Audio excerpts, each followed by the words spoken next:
വാങ്കഡ സ്റ്റേഡിയത്തിലെ പരിപാടി 5:30 എന്നതാണ് അറിയിച്ചിട്ടുള്ളത്. ഏതാണ്ട് 1 മണിക്കൂർ സമയം കൂടി ഇപ്പോഴുണ്ട്.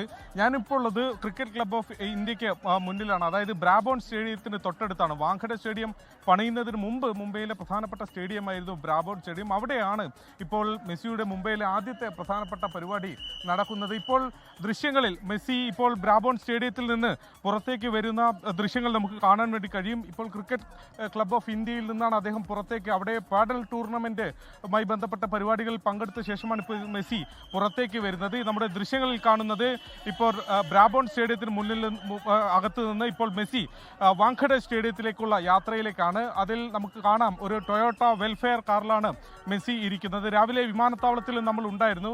ഈ ദൃശ്യങ്ങളിൽ കാണാം, നമുക്ക് മുൻ സീറ്റിൽ മെസ്സി അല്ല, അതിന് പുറകിലെ സീറ്റിലാണ് എന്നതാണ് മനസ്സിലാക്കുന്നത്. ഈ വാഹനത്തിലാണ് മെസ്സി ഉള്ളത്. ഇതാ ആ ഗ്ലാസുകൾക്ക് അല്പം ഫിലിം ഉള്ളതിനാൽ അത് വ്യക്തമായി നമുക്ക് കാണാൻ കഴിഞ്ഞില്ല. പക്ഷേ എന്നാൽ പോലും ഈ വെൽഫെയർ കാറിലാണ് മെസ്സി ഇന്ന് മുഴുവൻ യാത്ര തിരിക്കുന്നത്. ഇപ്പോൾ വാങ്കഡ സ്റ്റേഡിയത്തിലേക്കുള്ള യാത്ര, ബ്രാബോൺ സ്റ്റേഡിയത്തിലെ പരിപാടി കഴിഞ്ഞ് ഇപ്പോൾ മെസ്സിയും സംഘവും ഇപ്പോൾ പുറത്തേക്ക് വന്നിരിക്കുകയാണ്. ഇനിയിപ്പോൾ നേരെ വാങ്കഡ സ്റ്റേഡിയത്തിലെത്തും. അവിടെ സെലിബ്രിറ്റി സെവൻസ് നടക്കുന്നുണ്ട്, ഫുട്ബോൾ ടൂർണമെന്റ് നടക്കുന്നുണ്ട്. അതിന്റെ ഫൈനൽ വിസിൽ മുഴങ്ങുമ്പോഴേക്കായിരിക്കും വാങ്കഡയിലേക്ക് മെസ്സിയുടെ എൻട്രി ഉണ്ടാവുക എന്നതറിയുന്നു. അതിനു മുമ്പ് DJ അടക്കമുള്ള പരിപാടികളും വാങ്കഡ സ്റ്റേഡിയത്തിലുണ്ട്. അങ്ങനെ ആരാധകരുടെ ഒരു വലിയ തിരക്ക്. ഇപ്പോൾ വാങ്കഡ സ്റ്റേഡിയത്തിൽ ഒരല്പം ദൂരം മാറിയാണ് ഈ ബ്രാബോൺ സ്റ്റേഡിയം ഉള്ളത്.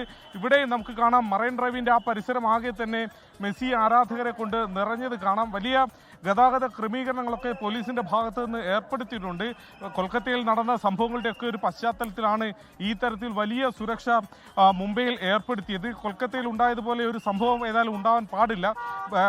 ഹൈദരാബാദിൽ നല്ല രീതിയിൽ ആ പരിപാടി നടന്നതാണ്. മുംബൈയിലും അതുപോലെ തന്നെ നടക്കുക എന്നത് പ്രധാനപ്പെട്ടതാണ്. സച്ചിൻ ടെണ്ടുൽക്കറും സുനിൽ ഛേത്രിയും അടക്കമുള്ളവർ വാങ്കഡ സ്റ്റേഡിയത്തിലെ പരിപാടിയിൽ ഉണ്ടാകും എന്നത് നമ്മൾ അറിയുന്നു. സച്ചിൻ ഒരു ക്രിക്കറ്റ് ബാറ്റും ലയണൽ മെസ്സി ഒരു ഫുട്ബോളും പരസ്പരം കൈമാറും എന്നതടക്കമുള്ള കാര്യങ്ങൾ ഈ കാര്യപരിപാടികളുടെ പട്ടിക പരിശോധിച്ചപ്പോൾ എനിക്കതിൽ കാണാൻ വേണ്ടി കഴിഞ്ഞിട്ടുണ്ട്. അങ്ങനെ വിപുലമായ ഒരു പരിപാടിയാണ്.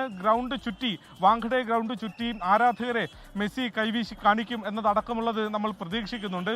വാങ്കഡ അറിയാം, നമ്മളെ രാജ്യത്തെ സംബന്ധിച്ചിടത്തോളം പ്രധാനപ്പെട്ട ഒരു സ്റ്റേഡിയമാണ്. കുറച്ച് മലയാളി മെസ്സി ആരാധകർ കുറെ നേരം കാത്തിരുന്നു. കാണാൻ പറ്റിയില്ലെങ്കിൽ നമ്മുടെ ഇത് തൊട്ടടുത്തോടെ തന്നെ പോയത്. ഭയങ്കരമായ ഫീലിംഗ് ആയിരുന്നു, ഭയങ്കര ഇൻട്രസ്റ്റ് ആയിരുന്നു. കുറച്ച് മലയാളി ആരാധകർ, ഏതായാലും ഫുട്ബോൾ ആകുമ്പോൾ മലയാളി ആരാധകർ ഉണ്ടാവും. മുംബൈയിലും അതിന് കാര്യമായ വ്യത്യാസമൊന്നുമില്ല. വലിയ തോതിൽ മലയാളി ആരാധകർ മെസ്സിയെ കാത്തിരിക്കുകയാണ് വാങ്കഡ സ്റ്റേഡിയത്തിൽ.